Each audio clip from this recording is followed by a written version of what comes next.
Thank you, everybody, for joining us here for what I think are the 10 best charts in the entire world. And I think I can say that with confidence because I really look at charts all over the world. I look at all of the US averages, the major indexes. I'm looking at all of the major stocks that you guys are looking at. They're in the news, some of which used to be in the news these days um, aren't in the news as much.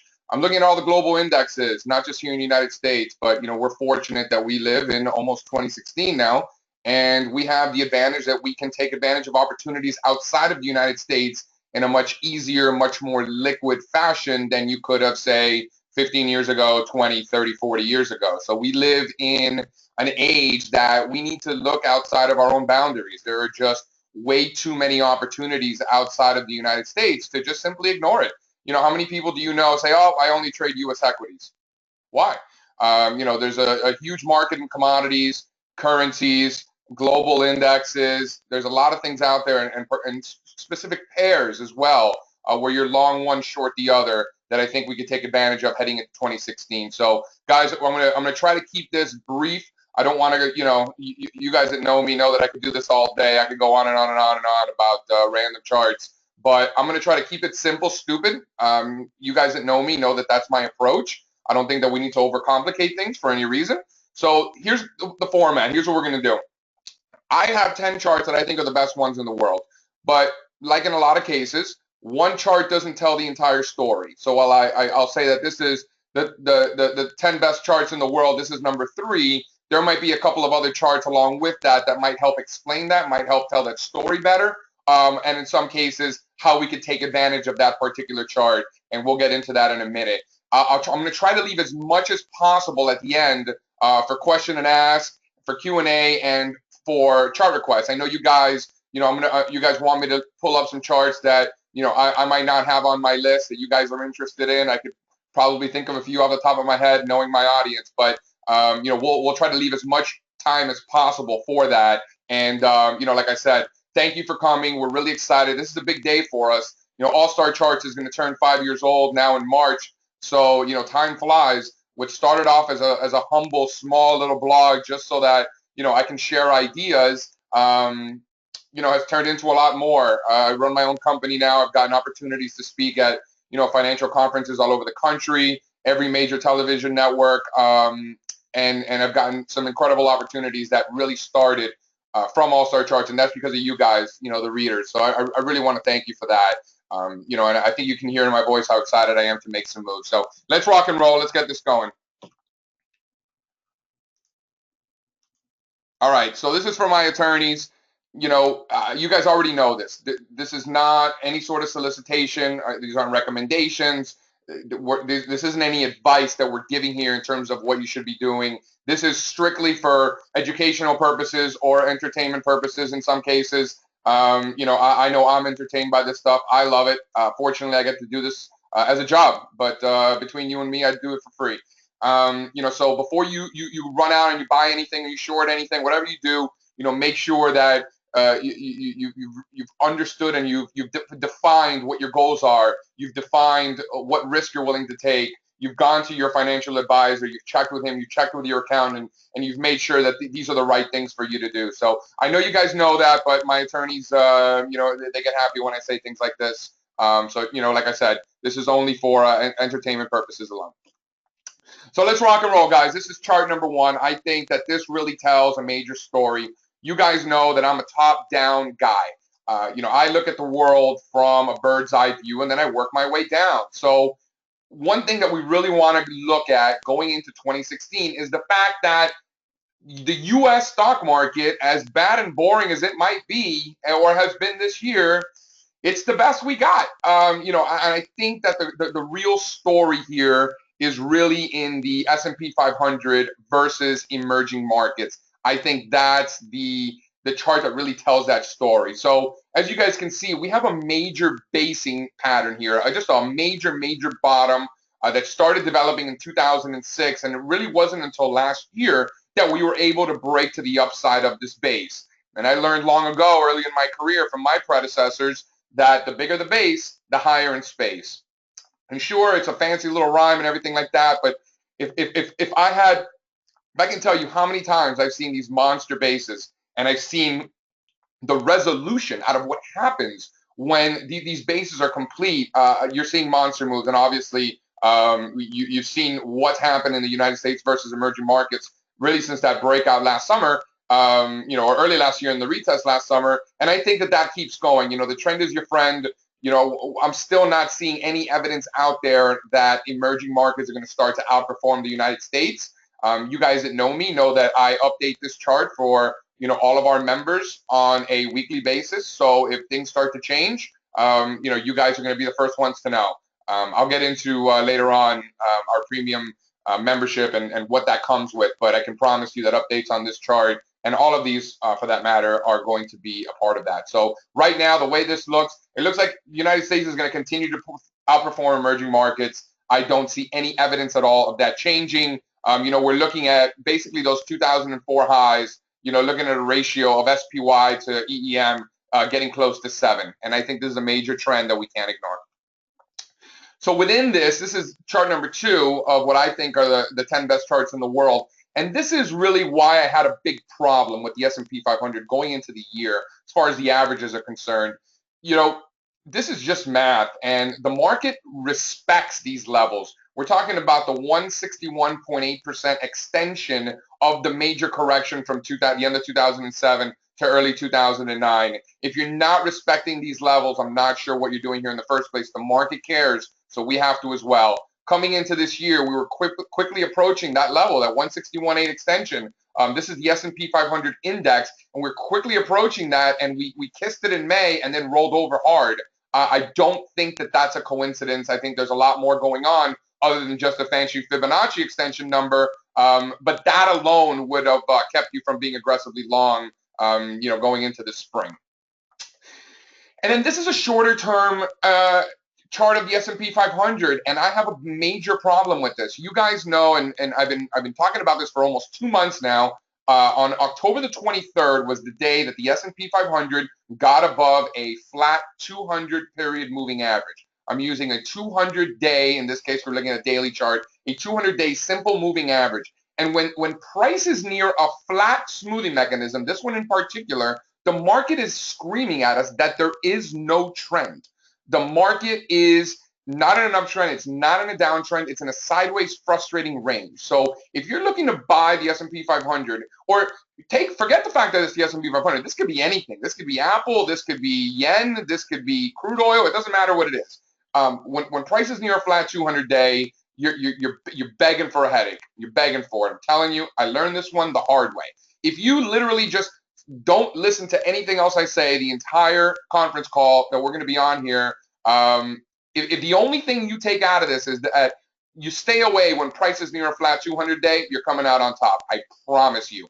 The few times that you might realize, hey, you know what? I missed that trade, and damn it, JC told me to stay out of something with a flat 200-day. I promise you, you'll thank me one day. In this case, on October the 23rd is the first day that we broke out above this flat 200-day moving average. And of course, I wanted to stay away. I wanted nothing to do with it. And it continued to rally in my face. And I'd be lying if I told you that wasn't frustrating. It always is when you miss something. We're human after all. But what happened immediately thereafter?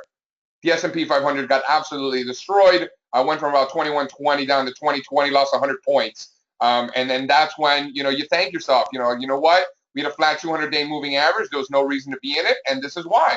And then what happened? We got a monster rally, 80 points in the S&P straight from there. That just rolled over once again. So again, what you're seeing in the S&P from the last 2 months is very normal. If anybody out there is telling you that the moves we're seeing in the market these days or the last few months or the last few weeks is abnormal, they obviously don't know what they're talking about, because I think that in this sort of environment, what we're seeing is exactly what we should be seeing. And I would expect us to see more of this. Now, what's the resolution out of this? Man, if only I knew. What I would tell you is this.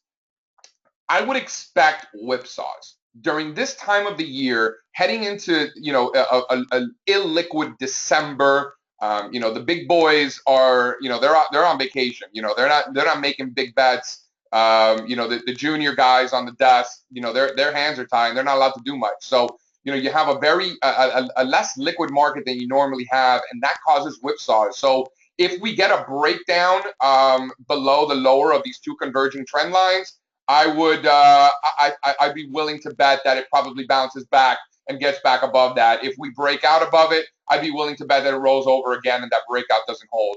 This is the sort of environment that that we're in. So I would expect that. And if we start to break down below the lower of these trend lines and hold below that, that support goes back to the beginning of March. If that breaks that 2040 level, you guys that know me know how much I've been harping on that 2040 level. If we're below that, that's a problem, guys. So that's what I would be watching in the S&P 500 going forward.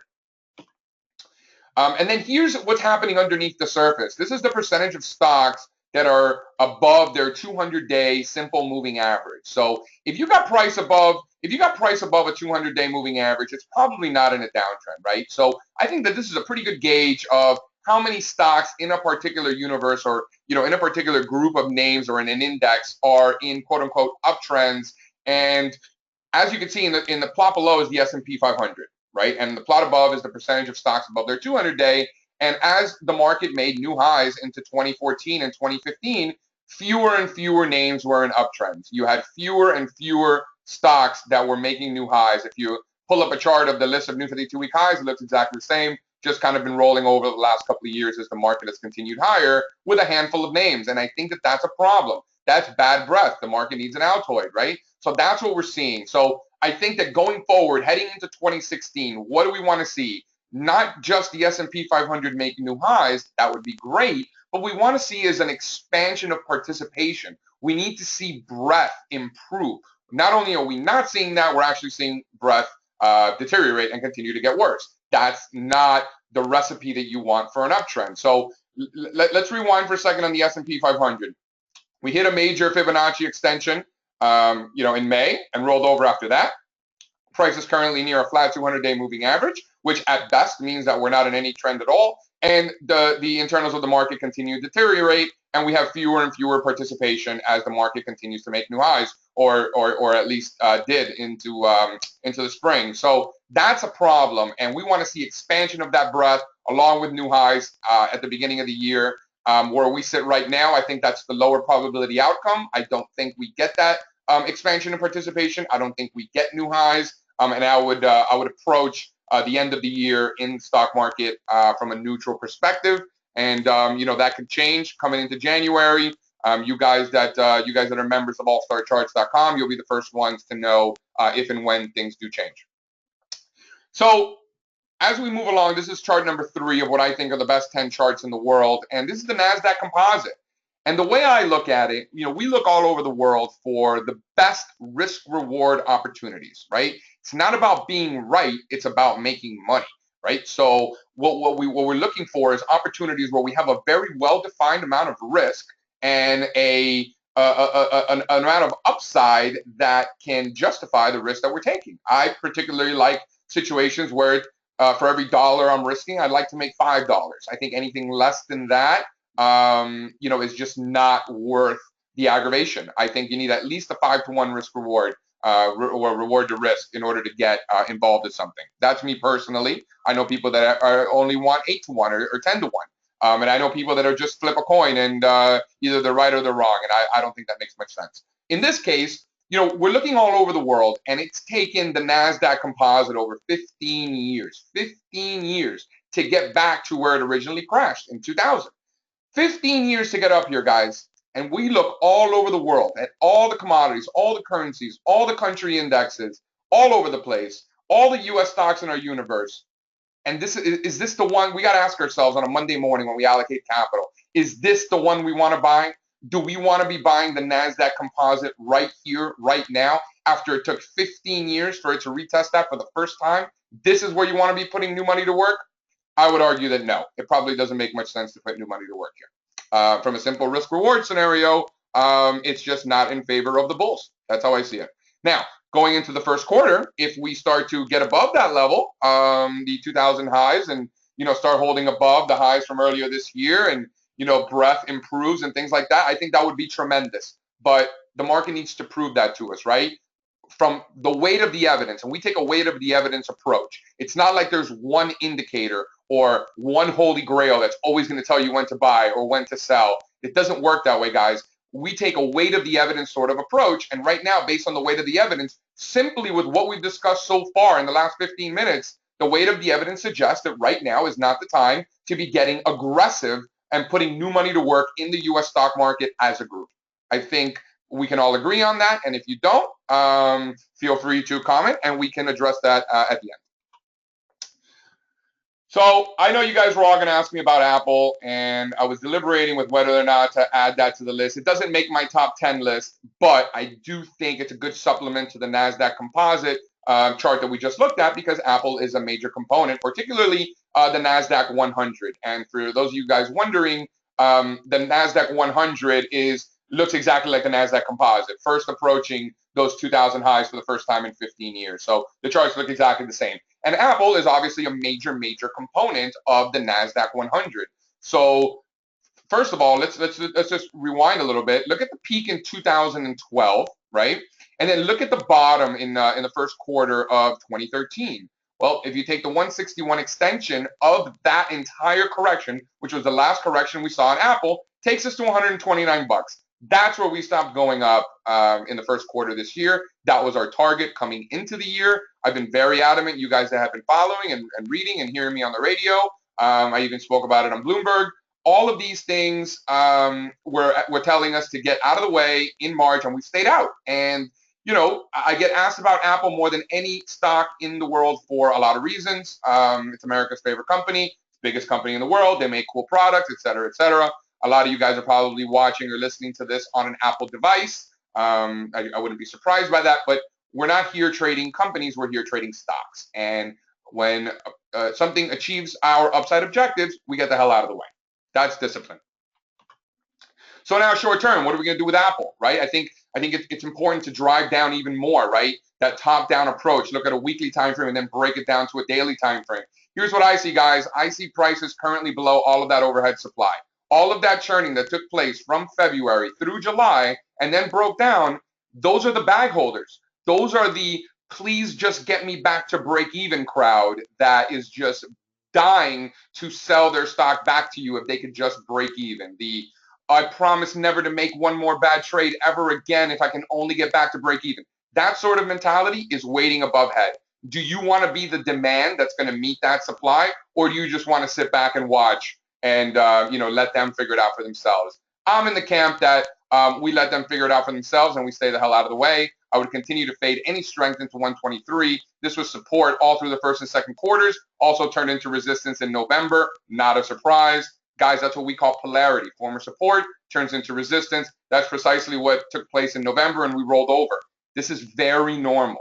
Anybody who tells you that this is abnormal behavior at all is not somebody that you should be listening to. This is what should be expected. And I'm not saying that we rally and get back up to 123, but if we do, I'd be fading that. This is not something we want to own. And now the 200-day moving average is downward sloping.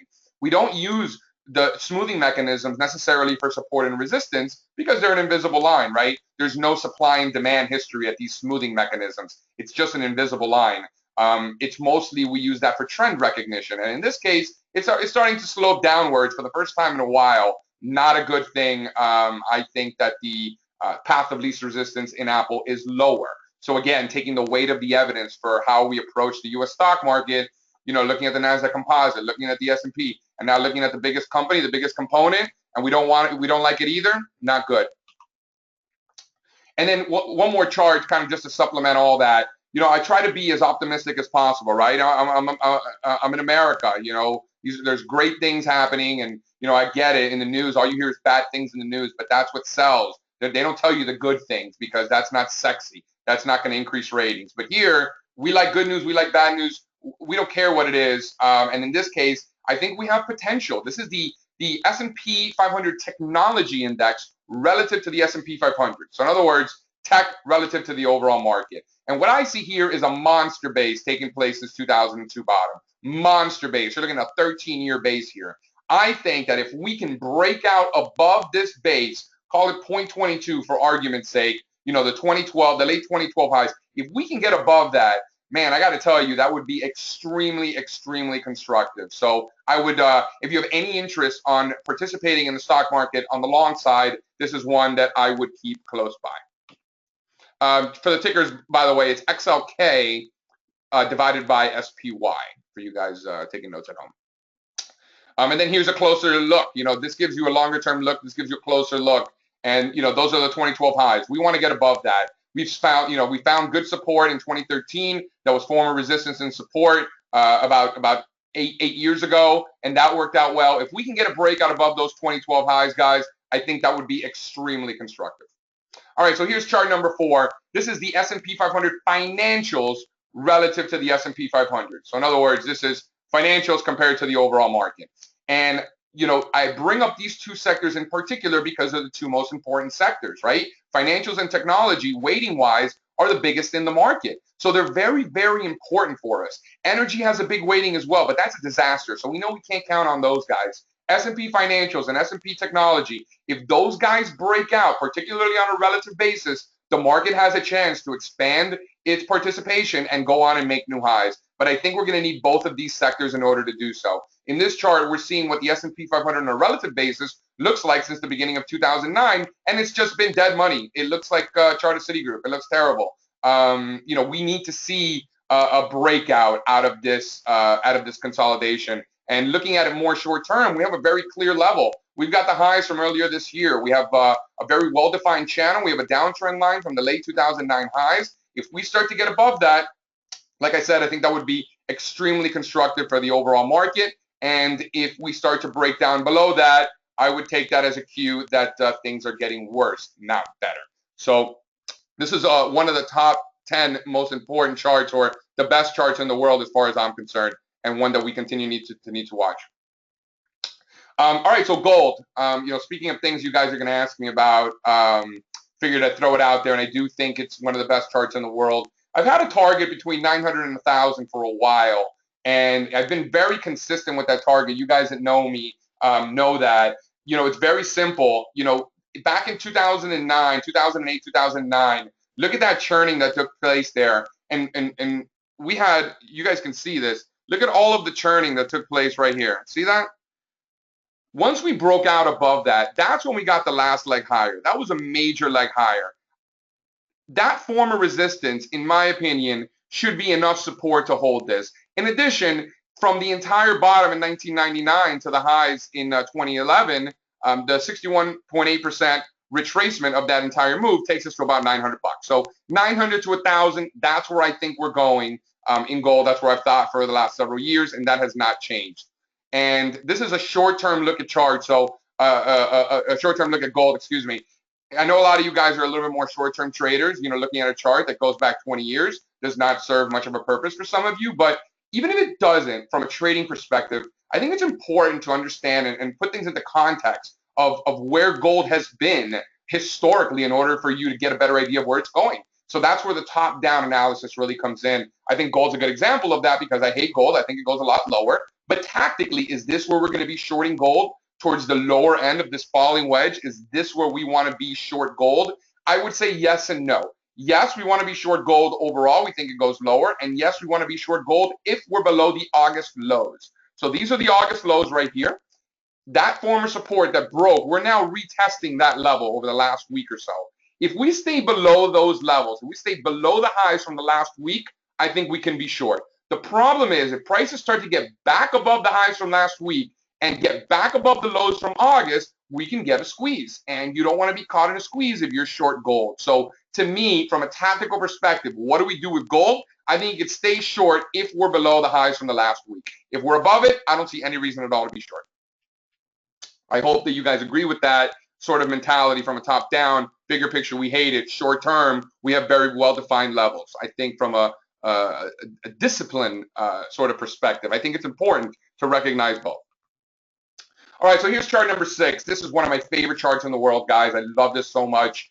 This is the crude oil versus natural gas ratio. So in other words, this is price of crude oil divided by the price of natural gas. And this was one of the most amazing bubbles I've ever seen. I was very vocal about it back in 2011, 2012, talking about how this ratio, this bubble was going to burst. and it was going to be like nothing we've ever seen before. Go back on the blog on All Star Chart, see what I was writing about it. If you guys want me to send a link, I'm happy to do so. Just contact me. You know where to find me.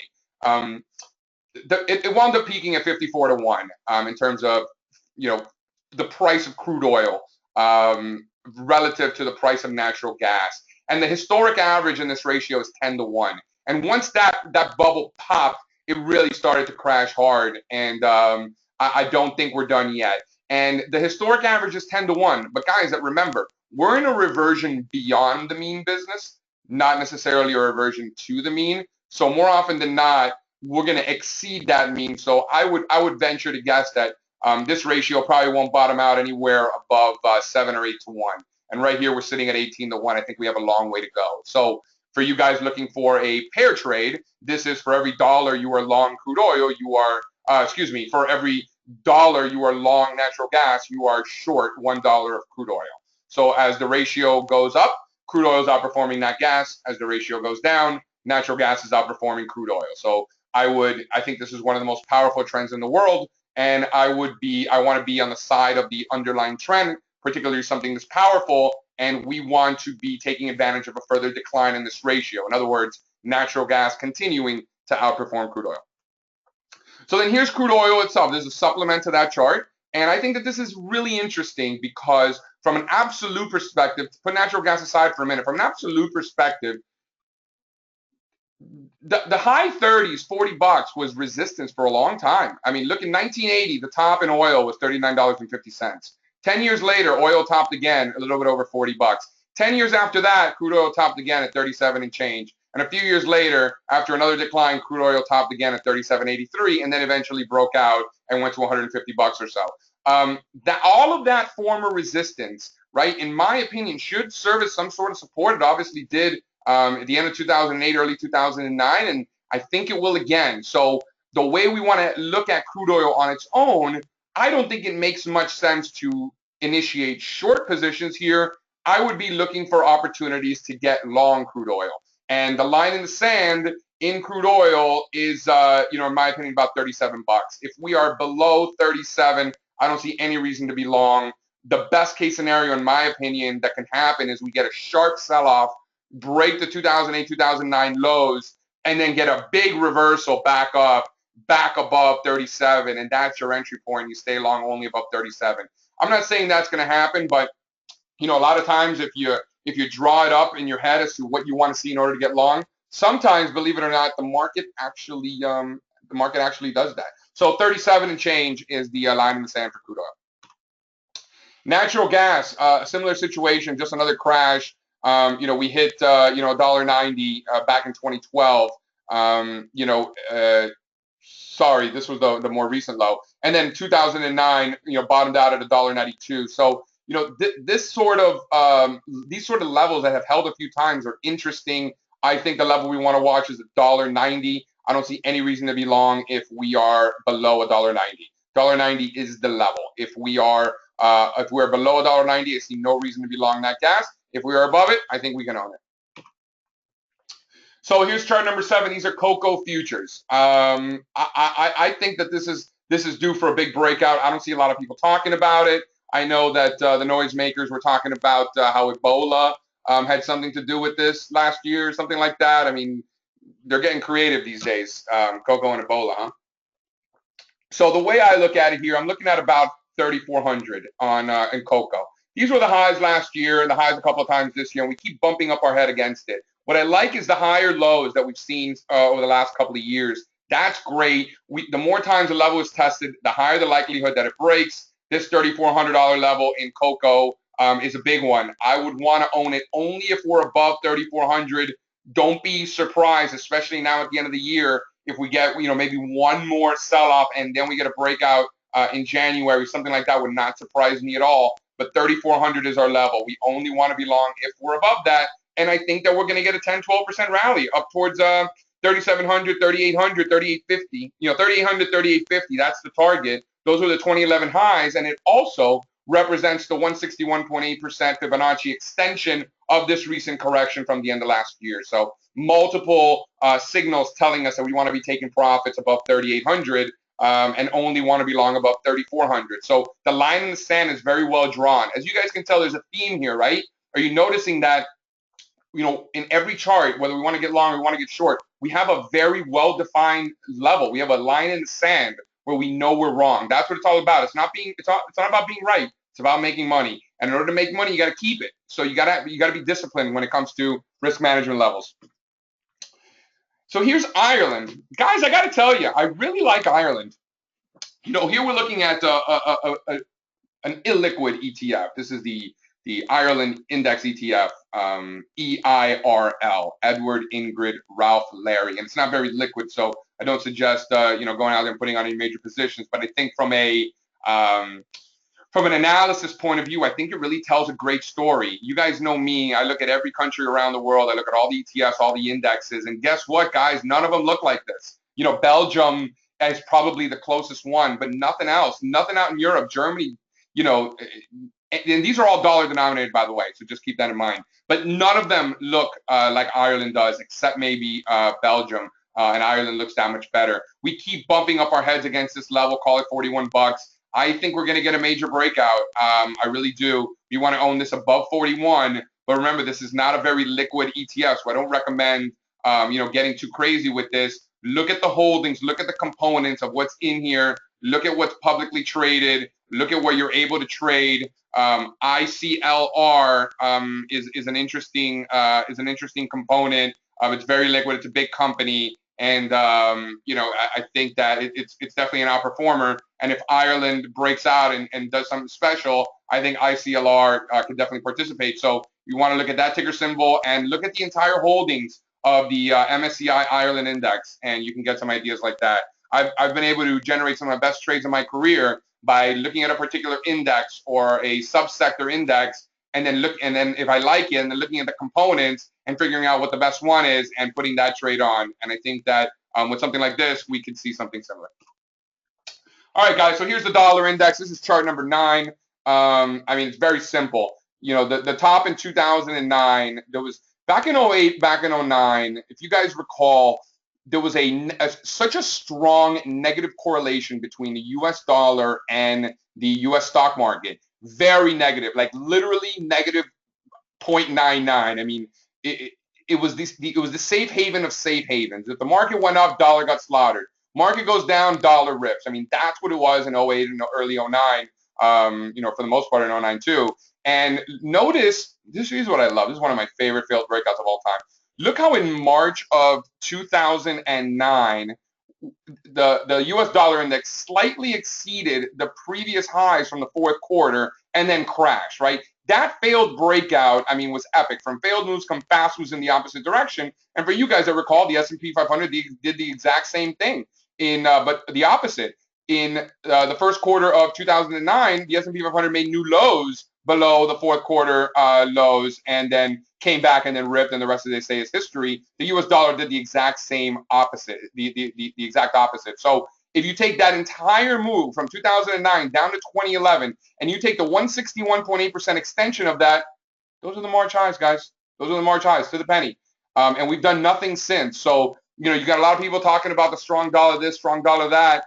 Guys, I look at a lot of sentiment analysis. I look at a lot of sentiment data. And man, there is still, and I was writing about it in March, and I was very vocal about the dollar. The sentiment of the U.S. dollar in March was at the highest levels it had ever been. Meanwhile, the commercial hedgers, who we consider the smart money, were dumping U.S. dollars like if it was going to zero.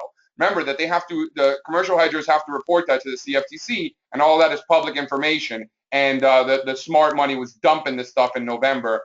Today, they're still dumping this stuff. Granted, to be fair, not to the extent that they were in March, but I will say this, the hedgers are loading up on euro right now down here big time, and the euro represents almost 60% of the entire U.S. dollar index. So I know a lot of people last week like to blame the rally in the euro on the ECB or whatever news item du jour there was. As technicians, we saw the euro at key support, sentiment at extreme levels, and sure enough, we got a monster rally. So ECB or no ECB, price pays, and we were well ahead of that. And while everybody was quote unquote surprised, or the ECB surprised, I don't even know.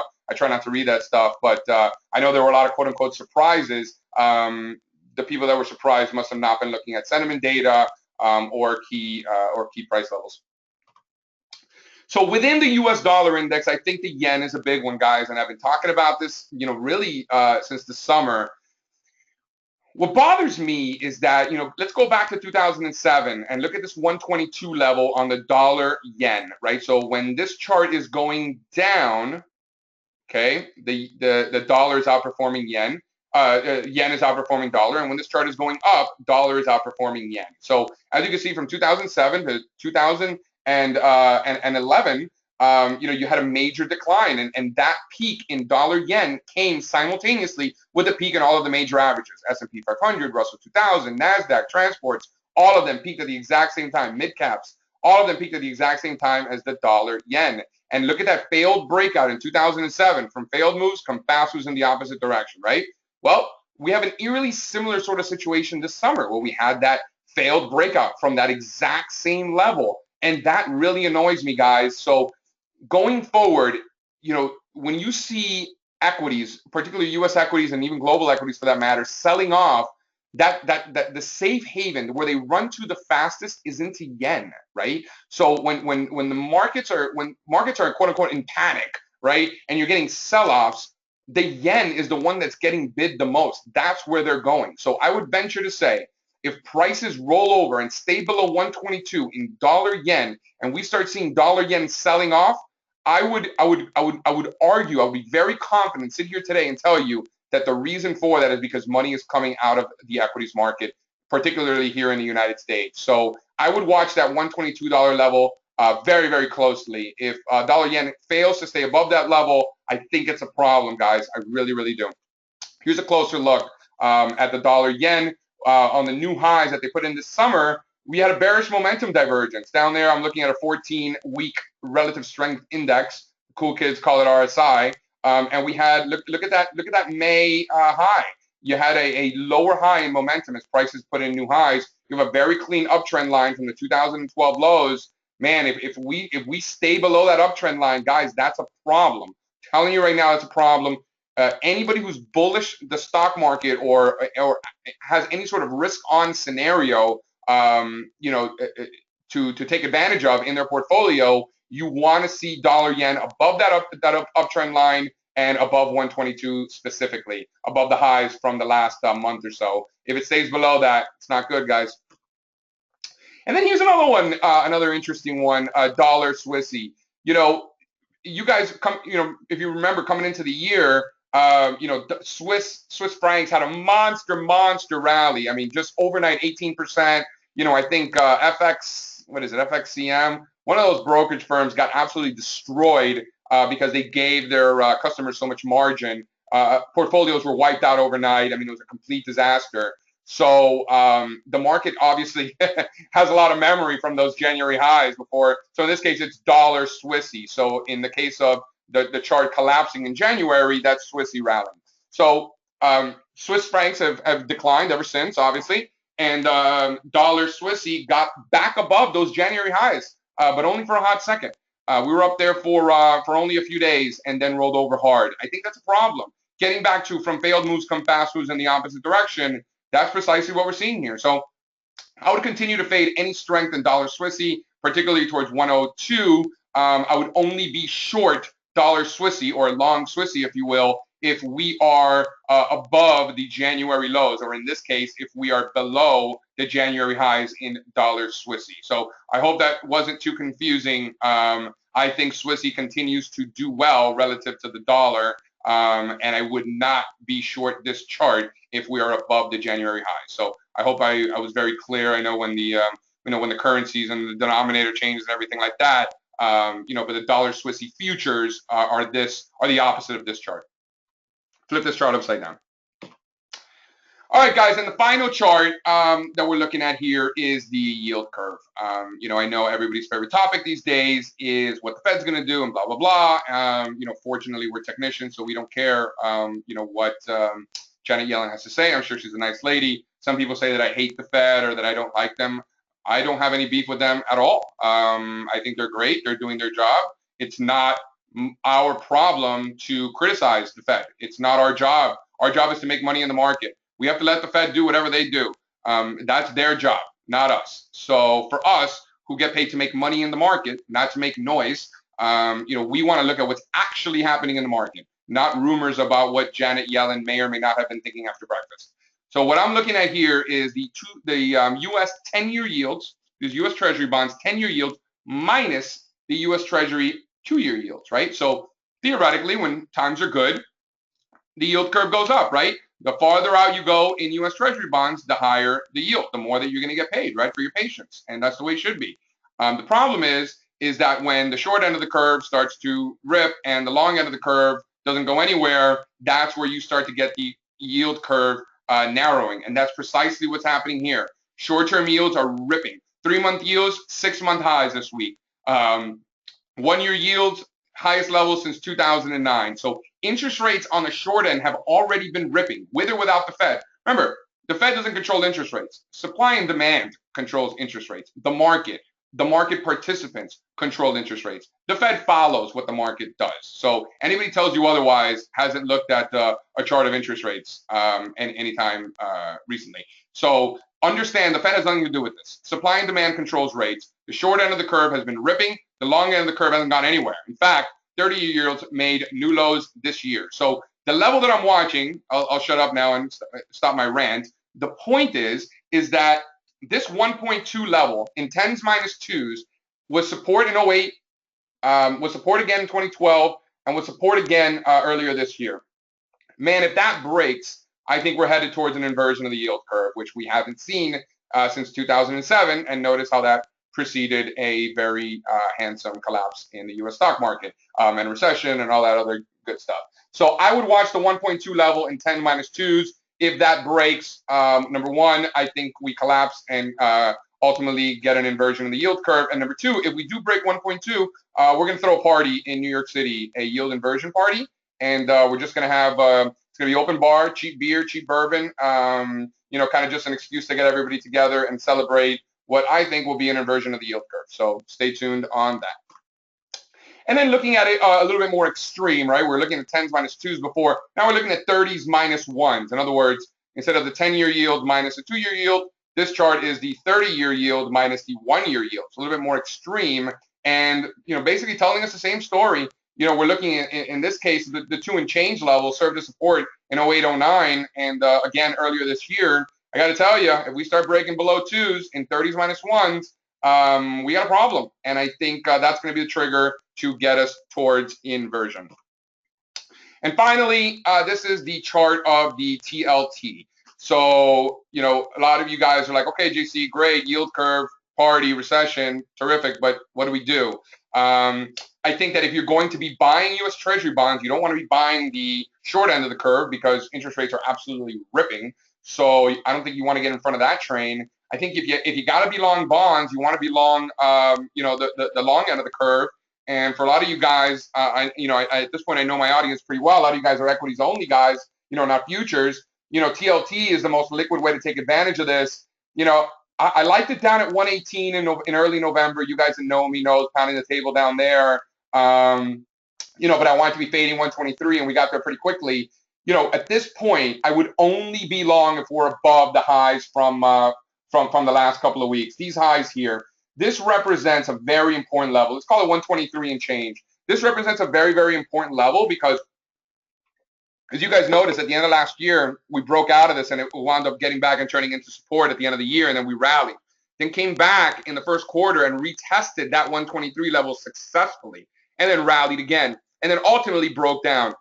Notice how on the next attempt, the market had a tough time getting back above that. It wasn't until the next one and has still had a tough time getting above that. So in my opinion, I think there's a ton of market memory in TLT right here around 123. If we break above 123, that represents any downtrend that you want to draw from the summer highs or the third quarter highs.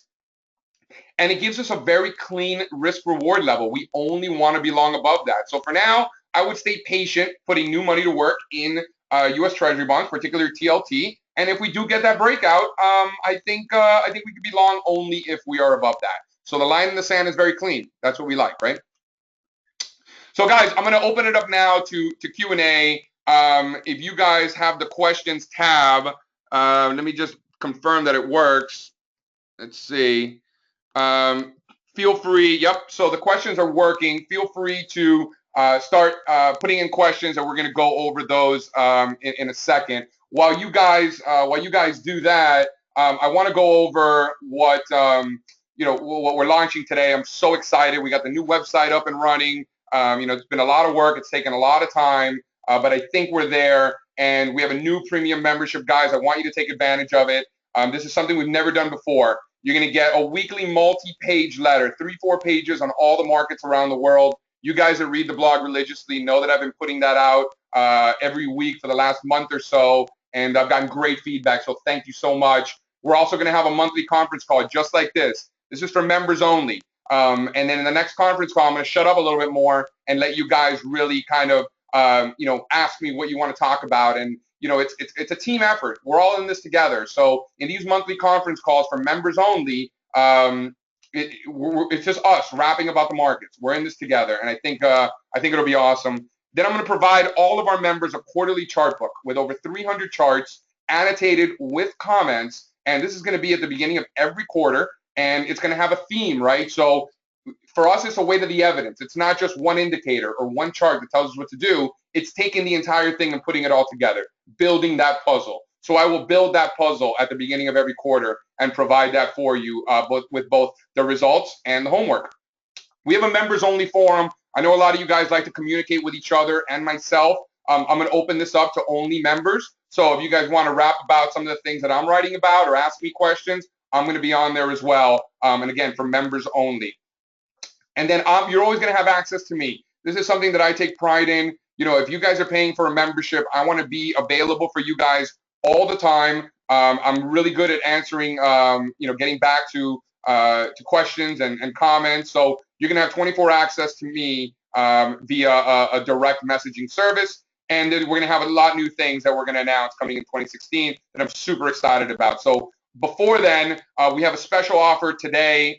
This is only for a limited time, because we haven't launched any of our new sort of services that are going to be part of this membership. So we're offering a deep discount. If you go to allstarcharts.com/launch offer, you're going to be able to get a tremendous discount. It's only $297 a quarter or $997 for the entire year. Take advantage of this price because unfortunately, this is going to be bumped up very, very soon, particularly with all the new benefits that are going to be announced at the beginning of the year. But if you take advantage of this, you're grandfathered in forever. Doesn't matter what the price is, you're always grandfathered in at this price. So guys, take advantage of it. You have to go directly to this particular site, allstarcharts.com/launch offer. allstarcharts.com/launch offer. So, all right, with that, let's open it up. What do you wow, a lot of questions. Wow, thanks a lot, guys. You guys are very very interested in some of the things that we talked about. So let me open this up a little bit more. There we go. I can read all the questions. Wow, you guys are really bombarding me with questions. I like it, guys. I like it. All right. So let's see. In the gold chart, why do you think the first corrective wave overlaps the third upside wave? Let's get out of the way. So Juan wants to know why the third wave overlaps the fourth corrective wave. Let's see what he's referring to here.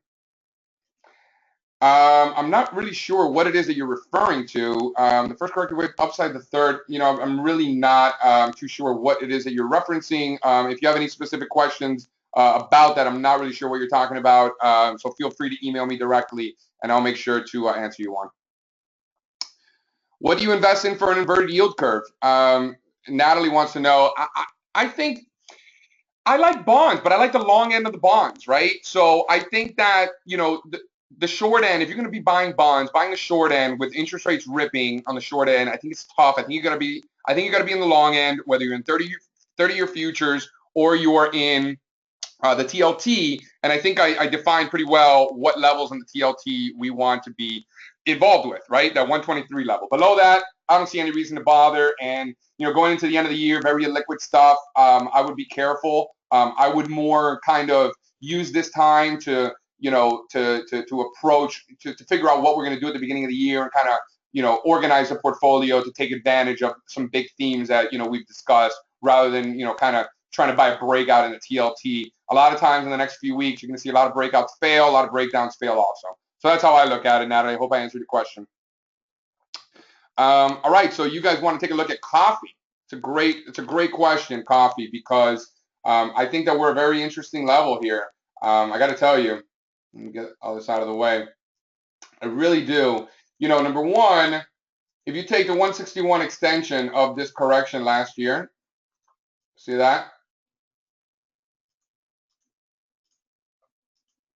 Takes you to about 118 bucks. It just so happens that that $118 level is exactly where we broke out of at the beginning of last year, where we had that monster rally in coffee. So I think that you could be long coffee as long as we're above 118. That's the level. Getting back to, it's not about being right, it's about making money. In this case, that 118, 120 level stands out to me so much, guys, that I think we could be long above that. And you want to know what I really love?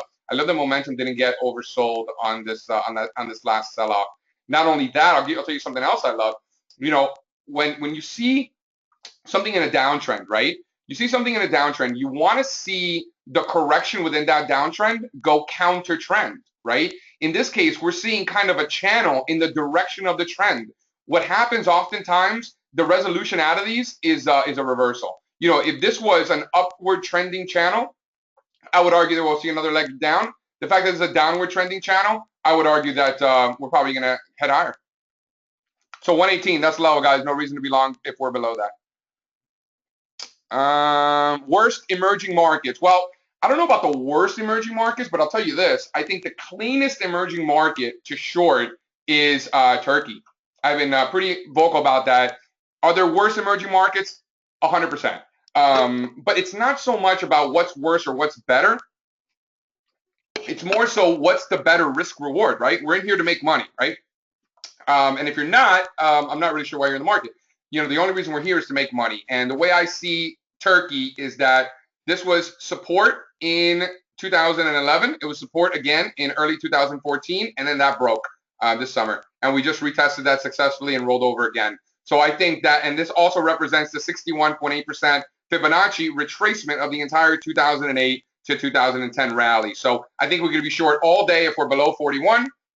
If we're above that, no reason to be short. And we have a target around 27 bucks. And I'll tell you why real quick. That comes from the 161.8% Fibonacci extension of the most recent counter trend rally, which takes us to approximately 27 and change. So that's the target. So I hope I answered your question, in terms of, Bernie, in terms of what I think the worst emerging market. It's not that I think this is the worst. I think this is the cleanest short. So I hope that helps. All right, Twitter. How did I know you guys were going to ask me about the Twitter?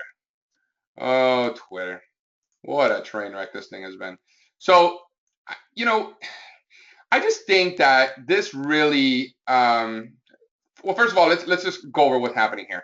You have key support after the IPO where we first bottomed out in the spring last year, and then we had a rally, right? That broke this summer. So now all of that former support is overhead supply. And then even if we do get above the resistance from October, which was support last year, we still have overhead supply from what was support at the end of last year and again early in the summer. So even if we do get above this level, we still have trouble. So structurally, this is a disaster, right? I mean, disaster with a capital D. But then looking at it more short term,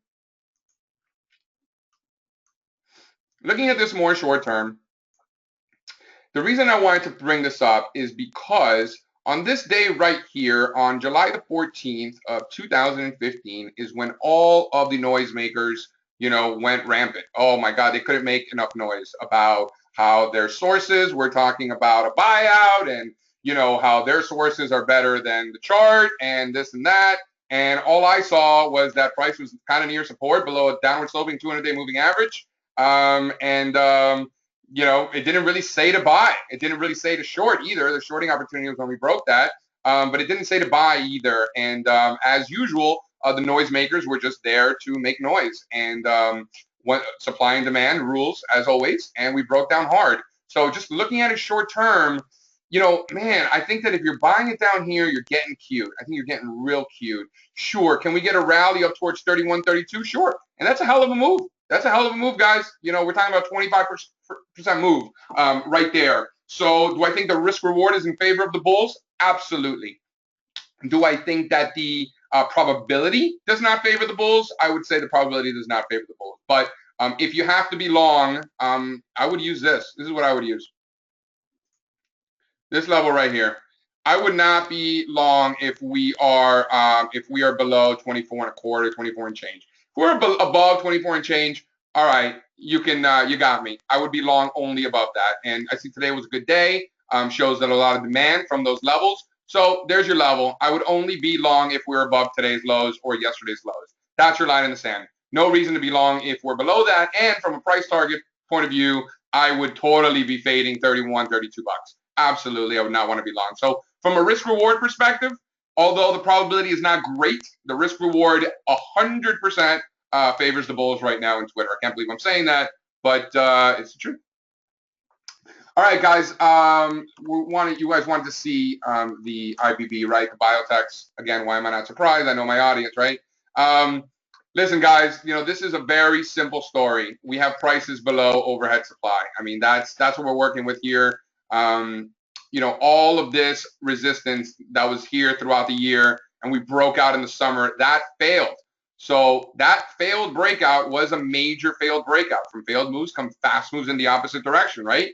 So what happened was after the initial crash, the biotech index lost 35%, folks, 35% in a very short period of time, and then bounced back. And on this day, on September the 17th, is when the noisemakers were suggesting that biotechnology was down because Hillary Clinton put out a tweet or something of that nature. I'm here to tell you that the market doesn't care whether Hillary Clinton has a Twitter account or not. The market had already corrected 35% before this quote-unquote Hillary tweet. So the market rolled over because it was retesting overhead supply, not because Hillary Clinton has a Twitter account. So avoid the noisemakers that just like to make things up. When something happens the same day that price moves. Literally, they're just making it up, I promise. And we have price below a downward sloping 200-day moving average or flat 200-day moving average at best. So and momentum's in a bearish range. So I would consider this guilty until proven innocent. I would be fading any and all strength. And God forbid, this little consolidation that we've seen over the last week, God forbid that resolves to the downside, you're going to see a pretty severe sell-off, in my opinion, in biotechnology if this consolidation resolves to the downside. So I consider biotech guilty until proven innocent, and let them prove me wrong. And if they do, fine. But I think it will take a long time, and the opportunity cost along the way is expensive. So not something that we want to be doing. All right, guys, one more. What's it going to be?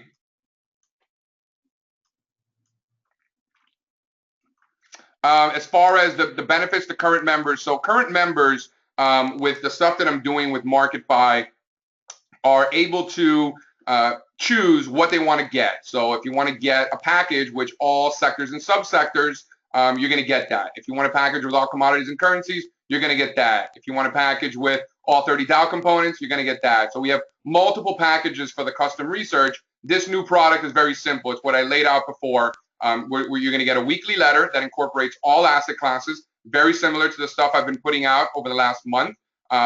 You're also going to get access to a monthly conference call just like this, where we're going to go over a lot of the major themes, and you guys have opportunities to ask questions just like this. And then you're also going to get a chart book, which includes all of those other charts, by the way, but you're going to get over 300 annotated charts with comments at the beginning of every quarter, essentially the entire puzzle and then it put together. So you're not only going to get the outcome and the conclusion, but you're also going to get the homework along the way. And what we're currently doing with MarketBuy is more of a custom sort of research product. So that's the difference. I hope that answered your question. And then the last chart that we're going to look at here, Scott wants me to take a look at Walmart. And I think that this is a great finish because really you got a lot of noisemakers talking about, how, Walmart, Amazon's beating Walmart and all this stuff. I'll just show you guys something real quick. Something I find pretty interesting. So if you take the high in 2000, right, and the 99, and you take that entire correction, right, into 2000, and you take the 161.8% Fibonacci extension of that decline, where does it take you? Boom. Takes you to the highs. Takes you to the highs from the beginning of the year. You can't draw it up any cleaner than that, guys. That's as clean as it gets. You want to talk about a mathematician from, 700-800 years ago continuing to be right on the money. I got to tell you, I mean, it does not get cleaner than that. So from a structural perspective, this thing's a mess. Momentum's now in oversold conditions. Yeah, I mean, you talk about how it's amazing. It's really not. It's just math. I mean, we see it again and again and again and again. So it should not be a surprise. And then let's just clean out all the noise here for you guys. Sorry.